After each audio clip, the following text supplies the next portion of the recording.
ഒമാനിലെ ദോഫാറിൽ ഖരീഫ് ആഘോഷത്തിനെത്തുന്ന സന്ദർശകർക്ക് മികച്ച സേവനങ്ങൾ ഉറപ്പാക്കുന്നതിനുള്ള തയ്യാറെടുപ്പുകൾ പൂർത്തിയായി. സുരക്ഷ, അടിസ്ഥാന സൗകര്യങ്ങൾ, കാഴ്ചകൾ ആസ്വദിക്കാനുള്ള സൗകര്യം എന്നിവയെല്ലാം ഉറപ്പാക്കിയതായി civil defence and ambulance authority അറിയിച്ചു. വിവിധയിടങ്ങളിൽ പരിശോധന ശക്തമാക്കുമെന്നും അതോറിറ്റി വ്യക്തമാക്കി. ഒമാനിൽ ഖരീഫ് തുടങ്ങിയതോടെ പൊതുജന സുരക്ഷ മെച്ചപ്പെടുത്തുന്നതിനുള്ള നടപടികളുടെ തയ്യാറെടുപ്പുകൾ പൂർത്തിയാക്കിയതായി civil defence and ambulance authority അറിയിച്ചു. നിലവിലുള്ള സിവിൽ ഡിഫൻസ് ആംബുലൻസ് കേന്ദ്രങ്ങൾ ശക്തിപ്പെടുത്തുകയും കൂടുതൽ അടിയന്തര പോയിന്റുകൾ സ്ഥാപിക്കുകയും ചെയ്തു. ദാഖലിയ, ദാഹിറ, അൽവുസ്ത ഗവർണറേറ്റുകളിലാണ് അടിയന്തര പോയിന്റുകൾ സ്ഥാപിച്ചത്. അതോറിറ്റിയുടെ പ്രധാന പ്രവർത്തന കേന്ദ്രവും പ്രാദേശിക കേന്ദ്രങ്ങളും ഏകോപിപ്പിച്ച് കാര്യക്ഷമതയോടെ പ്രവർത്തിക്കും.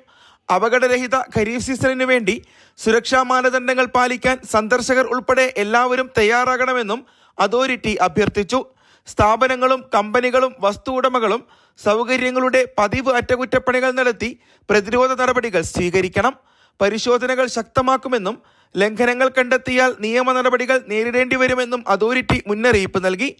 സന്ദർശകർ വാഹന അറ്റകുറ്റപ്പണികൾ ശരിയായ രീതിയിൽ നടത്തണം. പ്രഥമ ശുശ്രൂഷ കിറ്റ് കരുതുകയും അഗ്നിശമന ഉപകരണങ്ങൾ പ്രവർത്തിക്കുന്നുണ്ടെന്ന് ഉറപ്പാക്കുകയും വേണം. വിശ്രമ കേന്ദ്രങ്ങളും ഇന്ധന സ്റ്റേഷനുകളും മുൻകൂട്ടി തിരിച്ചറിയാനും യാത്രയ്ക്ക് ഉചിതമായ സമയം തിരഞ്ഞെടുക്കാനും ശ്രദ്ധിക്കണം. ക്ഷീണിതരാകുമ്പോൾ ഇടവേളകൾ എടുക്കണമെന്നും ഗതാഗത നിയമങ്ങൾ കർശനമായി പാലിക്കണമെന്നും സന്ദർശകർക്കുള്ള നിർദ്ദേശത്തിൽ പറയുന്നു. വിനോദ കേന്ദ്രങ്ങളിലെത്തുന്നവർ എല്ലാ സുരക്ഷാ നിർദ്ദേശങ്ങളും പാലിക്കണം. അപകട സാധ്യതയുള്ള നീരുറവകൾ, കുളങ്ങൾ, ബീച്ചുകൾ തുടങ്ങിയ പ്രദേശങ്ങളിൽ നീന്തുന്നത് ഒഴിവാക്കണം. പാറക്കെട്ടുകൾ, വെള്ളച്ചാട്ടങ്ങൾ പോലുള്ള അപകടകരമായ പ്രദേശങ്ങളിൽ പോകുന്നതിനെതിരെയും മുന്നറിയിപ്പ് നൽകിയിട്ടുണ്ട്.